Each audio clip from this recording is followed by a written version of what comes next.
কি বলে সান্ত্বনা দিতে পারি আপনারাই বলুন। আমার কি দোষ ছিল? মিথ্যা সাক্ষী দিলাম না, কেন আমি অপরাধ করলাম না? এটাই যদি অপরাধ হয়, কেন আজকে আমাদের এই পরিণতি? কাদের স্বার্থে, কাদের জন্য, কাদের ক্ষমতাকে কুক্ষিগত করার জন্য এই ষড়যন্ত্র, এই নির্লজ্জতা? আর যার শিকার এই বাংলা মায়ের শত শত হাজার হাজার বিডিআর সদস্য। ঘটনা পরবর্তী 54 জন বিডিআর সদস্য তাদেরকে নির্যাতনের মাধ্যমে হত্যা করা হয়েছে। এই রাষ্ট্রযন্ত্রের সাথে সম্পৃক্ত, এই কুশীলবদের নির্লজ্জার বিচারের সাথে সম্পৃক্ত, তদন্তের মাধ্যমে বের করুক, আইনানুগ ব্যবস্থা গ্রহণ করুক। প্রত্যেকটা মিডিয়ার ভাই আপনাদেরকে ঘন্টার পর ঘন্টা তাদের দুঃখ কষ্ট মানবতার জীবনের বর্ণনা দিতে পারবে। আসসালামু আলাইকুম। আমি নওগাঁ জেলার একজন সদস্য, চাকরিচ্যুত বিডিআর সদস্য। আমি নওগাঁ জেলা থেকে বগুড়ার এই বিডিআর সদস্যদের মানববন্ধন অনুষ্ঠানে আমরা একাত্মতা ঘোষণা করছি। পাশাপাশি আমরা যারা পিলখানা হত্যাকাণ্ডের ঘটনায় সাধারণ নিপীড়িত নির্যাতিত, তাদের কিছু কথা, দুই একটি কথা অল্প সময় বলার জন্য এবং আপনাদেরকে সেই বিষয়টা, আপনাদেরকে মিডিয়ার মাধ্যমে বিষয়টাকে গঠনমূলক ভাবে যাতে আপনারা তুলে ধরবেন, এটাই আমার প্রত্যাশা। প্রিয় সাংবাদিকবৃন্দ, আমরা মিডিয়ার, আমরা সাধারণ পরিবারের সন্তান। আমরা এই দেশের দেশ সেবা করার পরিকল্পনা নিয়েই যোগদান করি। এটা আমাদের নাগরিক অধিকার ছিল। আমার যোগ্যতা অনুযায়ী আমি চাকরির জন্য গিয়েছি, আমি দেশমাতৃকার সেবার জন্য গিয়েছি। আমাকে কেন বিদ্রোহী বানানো হলো, আমাকে কেন বিদ্রোহী তোকমা দেওয়া হলো, বিষয়টা আপনাদের 2 মিনিট আমি সময় নিব, অনুগ্রহ করব। আমি 95 সালে বাংলাদেশ রাইফেলসে যোগদান করি।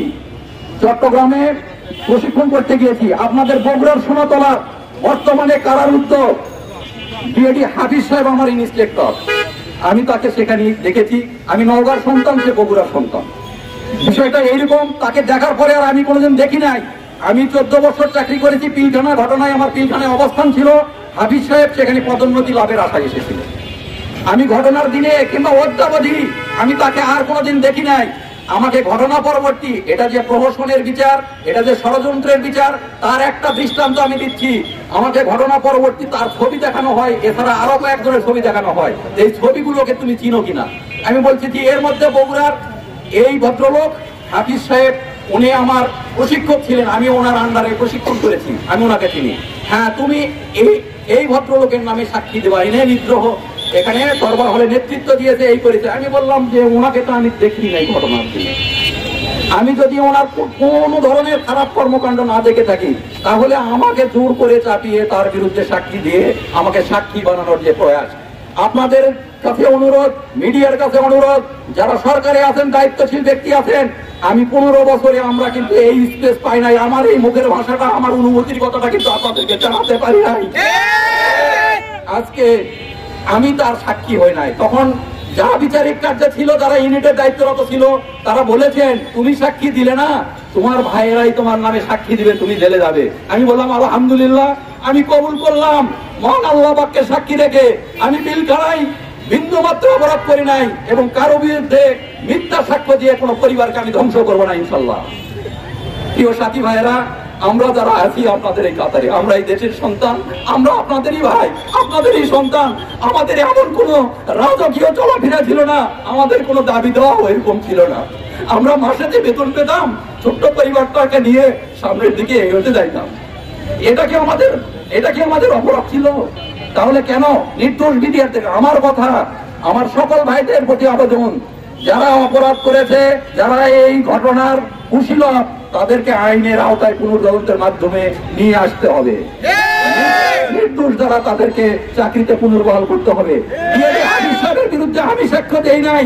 ওনার মেয়ে তখন মেডিকেল পড়ুয়া ছাত্রী, উনি আমার কাছে চিঠি লিখেছে যে আপনি কাকু, আমার আব্বুর যদি কোনো কিছু খারাপ কিছু দেখে থাকেন, আপনি সাক্ষী দিবেন, মিথ্যা সাক্ষী যেন আপনি দিবেন না। আমরা আপনার জন্য দোয়া করবো আল্লাহর কাছে। আমরা সেই দোয়ার প্রত্যাশায় আজকে আপনাদের সামনে দাঁড়িয়েছি, এই দোয়ার বদৌলতে ধরে এসেছি। আজকে হয়তো বা আল্লাহ পাক ওই মাসুম বাচ্চার, ওই শিক্ষার্থীর কান্না, তার বাবার প্রতি যে ভালোবাসা, তার ফলশ্রুতিতে আল্লাহ পাক হয়তো আজকে আমাদেরকে এখানে দাঁড়াতে সহায়তা করেছে, কিংবা আপনাদের সাথে আমাদের মত বিনিময় করার মতো একটা পরিবেশ সৃষ্টি করার তৌফিক দিয়েছে। আমি সর্বোপরি বলবো, আমরা নির্দোষ ছিলাম, আমরা মিথ্যা সাক্ষ্য দেই নাই। বিদায় মানবতার জীবনযাপন করতে আসছে। প্রত্যেকটা ক্ষেত্রে সমাজের রাজনৈতিক ভাবে প্রত্যেকটা ক্ষেত্রে আমাদেরকে নির্যাতিত করা হয়েছে। আমার সন্তান নওগাঁ বিজিবি সীমান্ত পাবলিক স্কুলে ভর্তি নাই। আমাকে বলা হয়েছে আপনার জন্য কোটা নাই, আপনি বিডিআর পিলখানার ঘটনায় ছিলেন উপস্থিত, আপনি হয় সাক্ষী না হলে আসামি। আপনি যেহেতু সাক্ষী হন নাই, রাষ্ট্রকে সহায়তা করেন নাই, আমি ষড়যন্ত্রের বিচারের সাক্ষী হই নাই। আজকে আমি আপনাদের মাধ্যমে জানাতে চাই, আমার সন্তানকে আমি ওই দিন জবাব দিতে পারি নাই কি কারণে আমার সন্তান মেধাবী হওয়া সত্ত্বেও আমার সন্তানের জন্য কেন ভর্তি ওখানে হলো না। পরে একজন শিক্ষক, সেই স্কুলের একজন শিক্ষক, সে আমাকে তার কাগজপত্র দেখে, তার ফলাফল দেখে, জিপিএ 5+5 এর রেজাল্ট দেখে পরবর্তীতে তিনি সুপারিশ করে ভর্তি করেছেন। এবং আমার সন্তান পরবর্তীতে এইবারও এসএসসি পাস করে সে জিপিএ 5 এবং তার যে গ্রুপ ছিল, যে শাখা ছিল, সেই শাখার প্রথম স্থান অর্জনকারী ছাত্র আমার সন্তান। কিন্তু আমার জবাব দেওয়ার তার মতো কিছু ছিল না। তাকে আমি কি বলে সান্ত্বনা দিতে পারি আপনারাই বলুন। আমার কি দোষ ছিল? মিথ্যা সাক্ষী দিলাম না, কেন আমি অপরাধ করলাম না? এটাই যদি অপরাধ হয় তাহলে রাজপথে দাঁড়িয়ে আপনাদেরকে একটাই অনুরোধ করব, আমি তো আপনাদের কাছে অন্য কিছু চাচ্ছি না।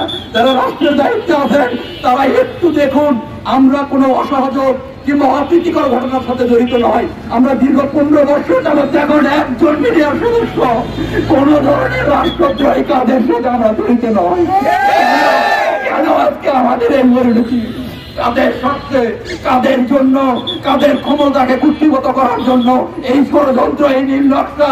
আর যার শিকার এই বাংলা মায়ের শত শত হাজার হাজার বিডিআর সদস্য। ঘটনা পরবর্তী 54 জন বিডিআর সদস্য তাদেরকে নির্যাতনের মাধ্যমে হত্যা করা হয়েছে। এই রাষ্ট্রযন্ত্রের সাথে সম্পৃক্ত, এই কুশীলবদের নীল নকশার বিচারের সাথে সম্পৃক্ত, তাদেরকে তদন্তের মাধ্যমে বের করুক, আইনানুগ ব্যবস্থা গ্রহণ করুক। বিশেষত একটি কথা, আমাদের একটাই দাবি, সময় কম, অনেকেই কথা বলবেন। আমার মতো প্রত্যেকটা বিডিআর ভাই আপনাদেরকে ঘন্টার পর ঘন্টা তাদের দুঃখ কষ্ট মানবতার জীবনের বর্ণনা দিতে পারবে। প্রত্যেকের তরফ থেকে আমি বললাম, হাত জোর করে বলছি, যারা রাষ্ট্রের দায়িত্বে আছেন আপনারা বিষয়টাকে গঠনমূলক ভাবে দেখুন। আমাদের ন্যায্য অধিকার আমাদেরকে ফিরিয়ে দিন, আমার সন্তানের কাছে দাঁড়ানোর যোগ্যতা দিন, আমার মাকে আমার দিকে তাকানোর আরেকবার অধিকার ফিরিয়ে দিন, আমার হারানো সম্মান, আমার পরিবারের সম্মানটুকু ফিরিয়ে দিন। সকলের সুস্বাস্থ্য এবং দীর্ঘায়ু কামনা করি আমি আমার বক্তব্য শেষ করছি। আসসালামু আলাইকুম। আমার পরিচয়, আমি মোহাম্মদ দেলোয়ার হোসেন, নওগাঁ জেলার চাকরিচ্যুত বিডিআর সদস্য। আমার নিজ ইউনিট বাংলাদেশ রাইফেলসের গোয়েন্দা ইউনিট নামে যেটা খ্যাত, রাইফেল সিকিউরিটি ইউনিট, আমি সেখানে একজন প্রশিক্ষক হিসাবে কর্মরত ছিলাম। আমার নাম্বার 5982 7। ধন্যবাদ সকলকে। সালামু আলাইকুম।